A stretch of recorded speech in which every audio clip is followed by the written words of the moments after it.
শঙ্কর ও মেঘলার মিষ্টি আলাপ। শঙ্কর কখনো ভাবতেও পারেনি কলেজের প্রথম দিনেই তার জীবন এক অন্যরকম মোড় নেবে। সেদিন সকালেই সে কলেজে এসে ক্লাসের প্রথম বেঞ্চে বসেছিল, কিছুটা অস্বস্তিতে, নতুন পরিবেশে একাকী।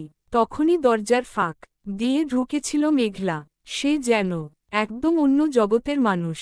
কালো চোখ, একগুচ্ছ চুল, খোলা মুখে হালকা লাজুক হাসি। শঙ্কর অবাক হয়ে তাকিয়েছিল, আর মেঘলা তাকে পাশ কাটিয়ে সোজা পিছনের বেঞ্চে বসেছিল। শঙ্কর মুগ্ধ হয়েছিল, কিন্তু সাহস করে কথা বলতে পারেনি।